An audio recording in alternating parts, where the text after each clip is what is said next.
Hola, buenos días. Como cada jueves os damos la bienvenida a nuestro canal. Hoy vamos a hablar con Howard, es nuestro agente de compradores, y vamos a hablar de algo un poco más técnico, cómo gestionamos un comprador. Cada vez que hay una persona que contacta con nosotros interesados en comprar una vivienda, tenemos un procedimiento para llevarlo a cabo. Y hoy Howard nos va a contar cómo lo hacemos. Buenos días, Howard. Hola, Ana. Bueno, pues como ya hemos dicho, vamos a hablar de cómo gestionas tú los compradores. Entonces, pues si te parece bien, vamos a empezar por el principio hasta que lleguemos al final. Por supuesto. Indícanos, por favor, los pasos. Pues mira, mi trabajo como agente comprador consta de 4 fases. La primera es la llamada inicial, en la que tomo contacto con el cliente. Me presento, ajusto con el cliente sus necesidades. Es una cosa más técnica, igual que lo hace en el portal. Ajustas las demandas, ¿no? Exacto. Lo segundo es analizar la motivación del cliente.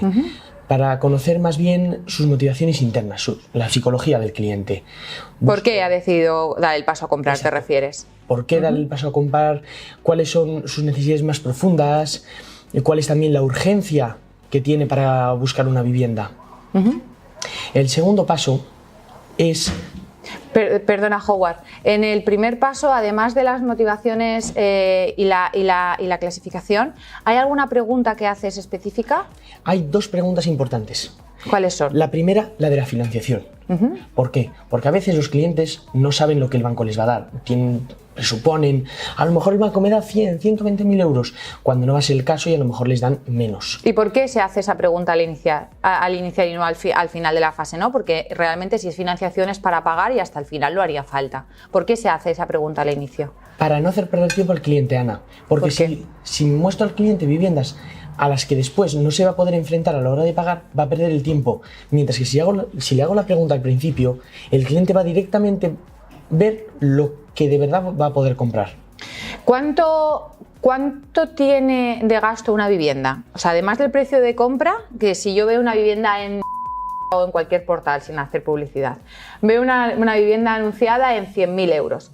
¿El cliente va a comprar la vivienda por 100.000 euros o hay gastos añadidos? No. Hay 2 gastos. El primero es el impuesto de transmisiones patrimoniales, que es del 10%, y el segundo... Gastos de registro, ¿no? Gastos de Entonces registro, podemos calcular que es un 13% sobre el precio de compra. Con lo cual, un comprador que vaya a hacer una inversión tiene que contar de siempre añadirle aproximadamente un 13%, ¿no? Un 12,5% si no va con hipoteca y un 13% por gastos de hipoteca de un 13%. Exacto. Vale.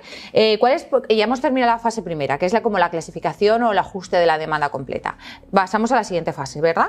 Sí. ¿Cuál es la segunda fase? La segunda fase es el trabajo interno que yo hago. En cuanto conozco las necesidades de su cliente y sus motivaciones, me pongo a buscar la vivienda que él necesita. ¿Dónde buscas esa vivienda, Howard? Pues por un lado, dentro de las viviendas que nuestra agencia tiene, pero también una cosa muy importante es buscar entre las agencias de los colaboradores.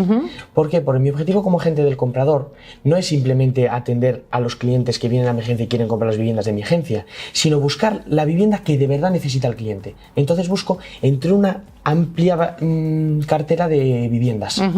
Muy bien. ¿Cuál es la fase tercera? La fase tercera es la cita con el cliente. Y en cuanto ya he seleccionado las viviendas que pienso que más se ajustan a la necesidad del cliente, las vamos a ver. ¿Y cómo te preparas la visita, Howard? Pues lo primero, por supuesto, listar las viviendas, reservar las llaves, ver las viviendas yo antes de ir con el cliente para ver si de verdad le van a encajar al cliente.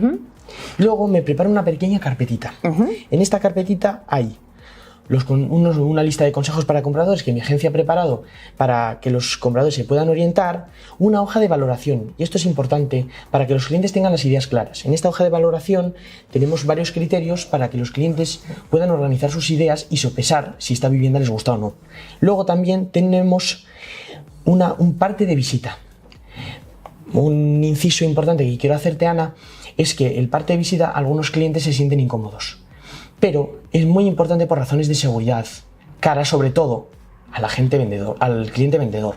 Al propietario te refieres. Exacto, al propietario. ¿Por qué? Para que él pueda tener un registro de las personas que entran en su vivienda. Ah, muy bien. ¿Y con eso está la fase tercera terminada? No. ¿Por qué? Porque yo después tengo que hacer anotaciones y observaciones, según cómo ha reaccionado el cliente. Porque a lo mejor, según mi criterio, esa vivienda era la adecuada para el cliente, pero él ha sacado otra motivación oculta que yo hasta ese momento no había visto, de que no se pudiera sentir bien por alguna cosa. Entonces yo esas anotaciones las tengo que hacer. Muy bien. ¿Y qué más? La fase cuarta. Ajá. En la fase cuarta la podemos dividir en dos partes, que es la postventa. Por un lado, el cierre, en caso de que el cliente le haya gustado la vivienda y sienta que ese va a ser su nuevo hogar, entonces pasamos a proponer una oferta. En nuestra agencia trabajamos con ofertas en firme, en las que rellenamos un contrato de oferta, hacemos un depósito de... ¿Pero eso no es arras, Howard? No, eso no es arras. ¿Qué es? Es un contrato de oferta para negociar el precio de la vivienda. Entiendo que es un documento donde el cliente comprador propone el precio de compra y las condiciones de compra y eso se presenta al propietario, ¿no? Exacto.